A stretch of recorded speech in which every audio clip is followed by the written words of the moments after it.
الجزائر داروا له عيد وطني ليه باسكو هو يسمبوليزي صح روح الكفاح بالفن روح الكفاح Je suis vraiment très fier d'être ici aujourd'hui في la maison تاع notre rebelle مع طوبل والناس. J'étais vraiment très heureux اللي شفت الناس هذوما كامل اللي برا après 20 ans الناس كامل اللي تفكروا معناتها صح مد ان ميساج مليح اللي لازم علينا احنا نتبعوه. Ana pour moi, Matoub Lounas n'était pas le message on n'était pas seulement destiné pour les Kabyles ou la Kabylie, mais pour tous les Algériens. زول في كنت زول في اللوان نفرس تكون تدقق خامل والناس سمعتوا بدي تدار في التوريث موسى.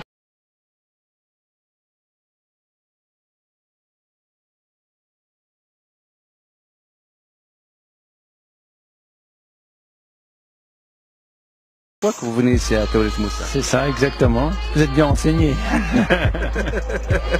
Alors, parlez-nous de la première fois que vous êtes venu en Algérie. Je pense que vous êtes parti vers les Isères parce qu'à l'époque, votre père travaillait là-bas. C'est ça. Mon père a travaillé comme cuisinier dans les collèges aux Isères et j'ai fait la connaissance de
on a 2 chevaux, chaque boche a touché par terre à l'arrière. On partait à la mer comme ça, tout le monde, alors les deux ou 4, je sais pas combien devant, mais à l'arrière on était un nombre de folie, hein, et on part comme ça à la mer. Et puis lui il était avec ses amis, déjà il jouait de la guitare, il chantait, tout ça. Et moi en fait tout le monde parlait en kabyle, je comprends pas le kabyle. Alors je me dis, oh là là, qu'est-ce que c'est que tout ça? Et puis à un moment, ils font un feu sur la plage, et ils font un genre de poulpe. Alors moi, manger un poulpe à l'époque, c'était pas pensable, quoi. c'est quoi cette pieuvre, ce truc-là? Alors j'ai paniqué un peu, je me sauve. Donc je marche sur la plage, et à un moment j'ai rencontré une famille qui parlait en français. Il y avait le père, la mère, les enfants, ils parlaient en français, alors je m'approche d'eux comme ça, et puis je reste avec eux. Et après Lounès, parce que mon père lui a dit, d'accord, tu l'emmènes à la plage, mais tu le surveilles. Hein. Et alors Lounès, il me cherchait partout. Francis, t'es où, oh là là. Et alors quand il m'a retrouvé, il était tellement content de me retrouver qu'il ne s'est rien passé. Voilà. Donc ça c'est les rencontres. Et puis j'ai eu ma sœur Michel qui est venue de France avec elle était à l'époque, son petit ami, c'était un Kabyle. Il s'appelait Dan. Et je l'aimais beaucoup parce que là-bas, il m'avait appris à faire du vélo, il faisait du judo, tout ça. J'avais beaucoup d'affection pour le copain de ma sœur. Et ma sœur et ce copain arrivent au village. Et alors j'étais content, Dan et tout. Et Lounès, il dit, comment c'est possible que moi, ton frère, tu aimes plus ce gars-là que moi? Et il était rentré dans une colère en disant, attends, moi je suis ton frère, lui c'est un inconnu. Hein, et donc là j'ai commencé à voir que Lounès était très sanguin, voilà. Alors, mais quand même, vous avez fait un voyage de l'Isère jusqu'au village? Oui, tout à fait. J'ai déjà raconté une fois, ça, mais bon, en fait, à l'époque, si on arrive sur le quai de la gare, et moi j'avais jamais pris encore le train là en Algérie à l'époque, et il y avait peu de wagons à l'époque, c'était des petits trains.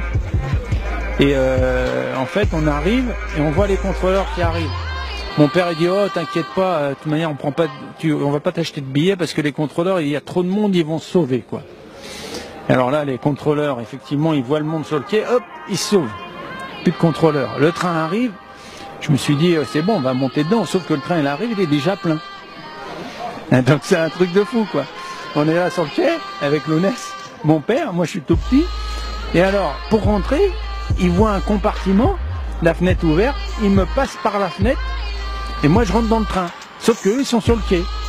Et là je regarde par la fenêtre et je dis mais ils vont jamais monter. Et là, la cohue pour monter dans le train, impossible et tout. Et le père arrive juste à passer, le train démarre, Lounès il est accroché là, comme ça à la rampe et le train il roule. Il est accroché comme ça. Il y avait des gens sur le toit, il y avait des trucs incroyables quoi. C'est-à-dire que tu viens de France, même en 76, tu vois ce train, tu te dis mais c'est un truc de fou quoi. Et alors, on rentre dans le wagon comme ça, j'étais assis normalement, et là,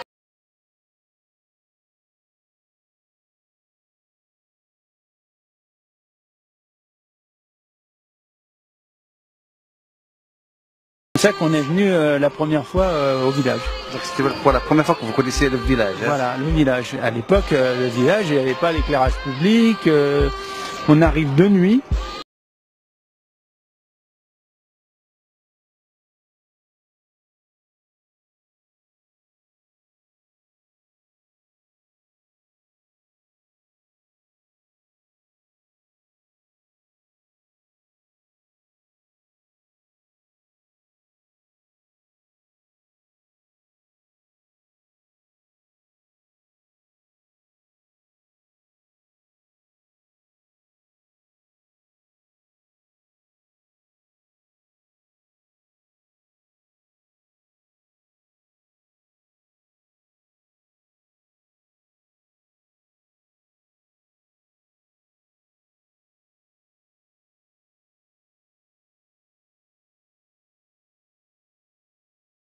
Paris, donc on a fait le voyage TGV jusqu'à Lyon.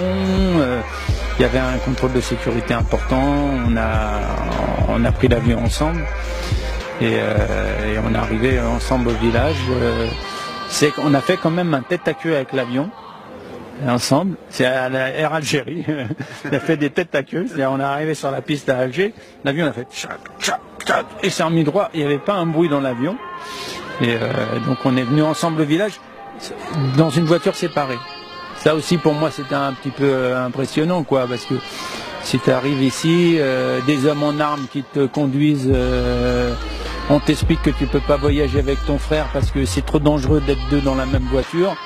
Et du coup, on te met dans une voiture à part avec quelqu'un en armes qui va t'amener à la maison, quoi. Ah, d'accord. Ouais. Donc vous connaissez pas la situation de pays à l'époque?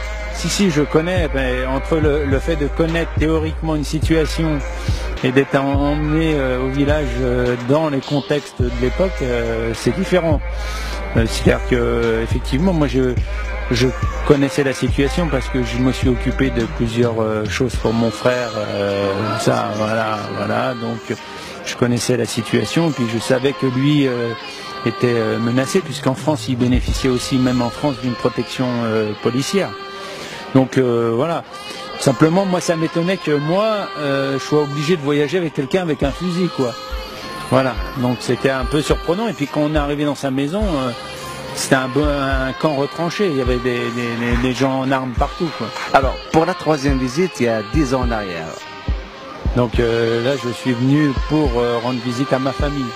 Donc ma famille, vous la connaissez. J'ai pas une grande famille, hein, c'est Malika, ma sœur. Donc je suis venu lui rendre visite et puis voir un peu mes cousins, mon oncle Edir. J'espère pouvoir le voir avant de repartir, puisque c'est la mémoire un peu de notre famille maintenant. Donc je pose des questions sur qui a fait quoi, le grand-père, etc. pour garder en mémoire un peu tout ça et puis pouvoir le retransmettre à mes enfants. Quelle sensation le fait de rentrer à la maison de Lounès, c'est les morts, le fait de monter au village pour voir l'ancienne maison, la maison familiale, l'absence du père, le fait aussi de chercher à travers vos cousins, etc., des informations sur le rôle du père, du grand-père, etc. Francis, qui est l'homme de la famille en France, maintenant c'est l'homme de la famille même ici en Algérie. Oui, de toute manière, ça me dépasse ce truc-là. C'est l'homme de la famille. Je vois bien. D'ailleurs, si vous m'interviewez, c'est pas tellement parce que vous vous intéressez à ma vie personnelle. Hein, c'est que vous vous intéressez à mes gènes, comme on dit. Hein. Donc voilà. Donc j'ai bien conscience de ça et ça se sent dès que les gens savent que je suis le frère de Matoub Lounès, ça les interpelle, ils veulent absolument prendre une photo, qu'on discute, tout ça, donc j'ai bien conscience de ça, et moi ce qui est important pour moi à titre personnel, c'est de savoir d'où je viens, ma sensation à chaque fois que je reviens ici, c'est aussi une forme de tristesse parce que dans la vie, vous perdez souvent des gens qui vous sont proches et il faut s'entraîner. Donc moi, la mort de mon père, ça a été quelque part le début des aspects douloureux de l'existence, c'est-à-dire quand vous perdez quelqu'un que vous aimez beaucoup, qui vous est proche, vous savez, c'est une épreuve et il faut s'entraîner parce qu'il y a d'autres épreuves. Et c'est vrai qu'ici, le sentiment que ça laisse, c'est que finalement, dans les familles, quand vous perdez quelqu'un de proche, il y a un phénomène de deuil. C'est-à-dire que vous avez une période où, voilà, c'est douloureux, c'est la souffrance, mais vous avez à un moment donné un phénomène de deuil qui se produit. Et moi, la sensation que j'ai, c'est qu'à chaque fois que je reviens là, en fait, le deuil n'a jamais été fait. C'est-à-dire, je vois bien par rapport à ma sœur, j'imagine par rapport à sa mère, ce que représente Lounès, ça a un impact. C'est-à-dire que non seulement les gens font pas leur deuil de Lounès, mais ça, par rapport à ce qu'il était, l'artiste qu'il était, c'est une bonne chose, puisqu'il reste dans la mémoire, c'est une légende. Mais pour les gens de la famille, ça a des dommages un peu quand même, c'est que on peut pas, il n'y a pas de deuil possible. Maître Matoub, là maintenant c'est l'avocat qui va parler, 20 ans après la mort de votre frère, mais jusqu'à maintenant le dossier n'est pas encore décidé, on ne sait même pas qui a assassiné Lounès. Oui. Alors sur tout ce qui est politique de la vie algérienne, y compris les modalités de son assassinat, moi je n'ai pas une connaissance de dossier très important. Simplement, la conviction, et je pense qu'elle est partagée sur le plan de la famille, c'est que voilà, c'est le dossier pour nous, ou en tous les cas pour la famille, il n'est pas tiré au clair. Donc je sais bien qu'ici il y a eu un procès, qu'il y a eu des gens condamnés, etc. Mais il y a comme une insatisfaction de ce qui s'est passé au niveau de l'instruction du dossier et de la façon dont les choses sont conduites. Alors moi j'ai toujours un espoir dans les choses et je me dis il y a des gens qui ont des informations. Donc c'est une conviction personnelle, hein. Peut-être je me trompe d'ailleurs. Hein. Mais ma conviction personnelle, c'est qu'il y a des gens qui ont une information, qui ont des informations. Et avec l'évolution du temps, avec le temps qui passe, et peut-être des évolutions, même au niveau de la société algérienne, les dossiers, à un moment, peuvent sortir. Parce que souvent, dans les affaires comme celle de Lounès, il y a toujours des dossiers. Et donc, mon espoir, je pense que ça serait une preuve d'ailleurs de maturité d'un pays, que des dossiers, lorsque les dossiers sortiront, je pense que ça voudra dire que l'Algérie a fait un grand pas de maturité sur ce que souhaitent un certain nombre de personnes. Alors peut-être c'est pas partagé par tout le monde, hein, c'est comme ça, voilà. Donc, merci beaucoup, Maître Matoub. Merci beaucoup, Francis, le frère de Lounès. Merci. Alors, avant de passer par, est-ce que vous pouvez dire un mot en berbère pour les téléspectateurs de Berbère Télévision? Azoul Laoud. Azoul, ça je connais, Azoul, voilà. Et Vava. Ah, voilà. c'est plus là. Voilà.